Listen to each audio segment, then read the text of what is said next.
Uma jornada arquetípica em tempos de quarentena. Era uma manhã linda, clara, com uma temperatura super agradável. Pássaros cantavam, poucas pessoas andavam apressadas pelas ruas, mas eu quase não as via. Saí para correr um pouco. Estava alegre, me sentia livre. Levava uma pequena mochila com um pouco de água e alguns biscoitos e a minha bola para treinar no parque.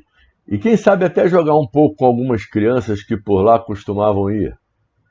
Meus pais haviam me telefonado dizendo para eu não sair naquele dia, pois alguma coisa estaria acontecendo. Mas quem se importa? Um dia lindo desses. Acho que eles ficaram um pouco zangados, mas depois a gente vê isso. Afinal, já morava sozinho e era independente. O importante era sentir toda essa liberdade e sair por aí, um vento na cara, crianças brincando, enfim, a vida acontecendo. Fui pensando e criando diversas imagens na minha cabeça. Comecei até a imaginar caminhando no espaço, sem que nada me prendesse. Já mais lá na frente, fui abordado, de repente, por uma patrulha de polícia militar, que educadamente me pediu que eu voltasse para casa, pois a cidade havia entrado em estado de quarentena por causa de um vírus que se espalhava rapidamente. Sorri meio cético e disse a eles que ainda ia dar umas voltas por aí, depois ia para casa. Mas o tom do policial foi um pouco mais severo. O senhor não vê que não há ninguém andando pelas ruas? Estão todos em casa por recomendação das autoridades. É um vírus novo, meu amigo. Ninguém sabe o que vai acontecer. Olhe em volta. Olhei e só então me dei conta de que estava sozinho.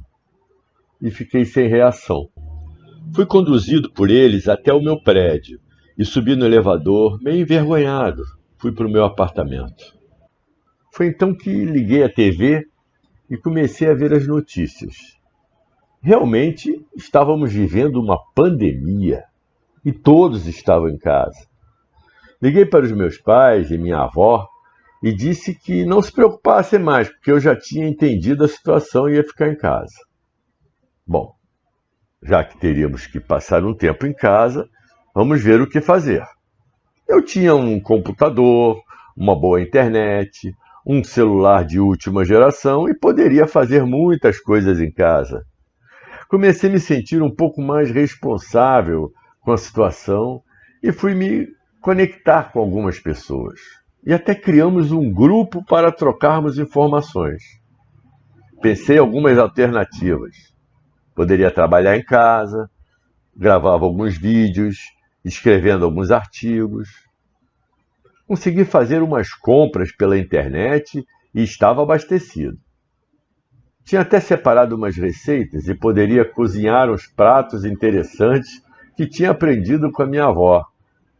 Às vezes ficava um pouco fascinado em ver como os alimentos se transformavam e se combinavam. Era um processo que me remetia a uns escritos sobre alquimia que eu havia lido. Estava tranquilo e confiante, pois sabia que em pouco tempo tudo voltaria ao normal, logo teríamos aprendido bastante com essa situação e até uma vacina já teria sido inventada com certeza. Os dias passavam e, na monotonia que vivia, comecei a ler alguns livros sobre psicologia, tradições e também de ficção. Isso me conduziu a uma profunda introspecção, que nem dá para descrever.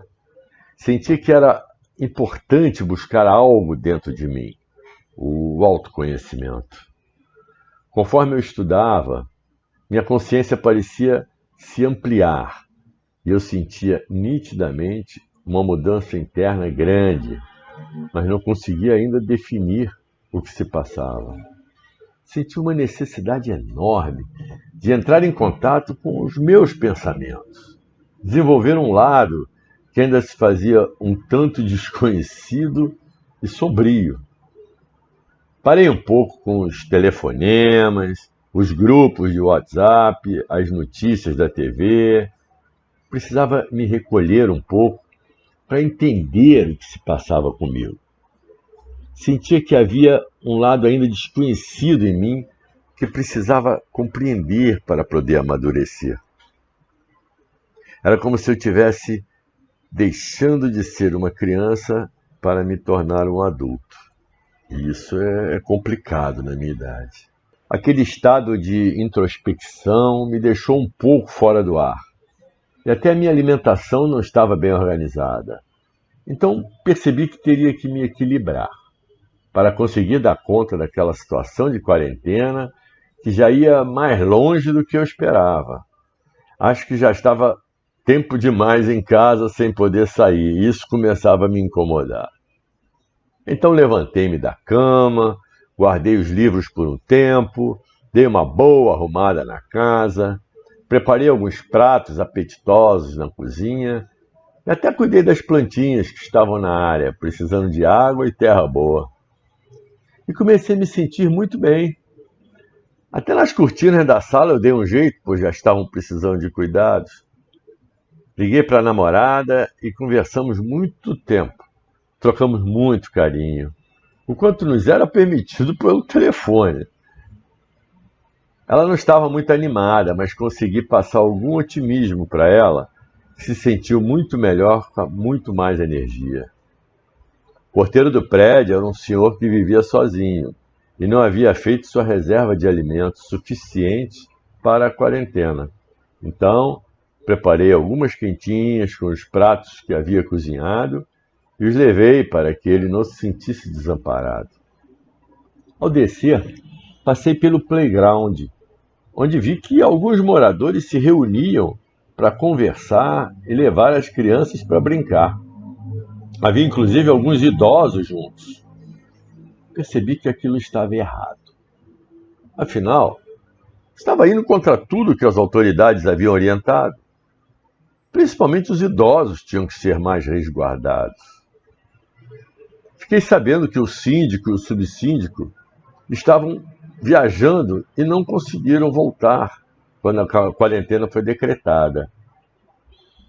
E o prédio estava sem comando. Era necessário que alguém tomasse a dianteira e colocasse as coisas em ordem, com regras claras sobre o que poderia ou não ser feito nas áreas comunitárias. Conversei inicialmente com os moradores, explicando bem a situação, e eles concordaram com as minhas ponderações e me elegeram o síndico provisório.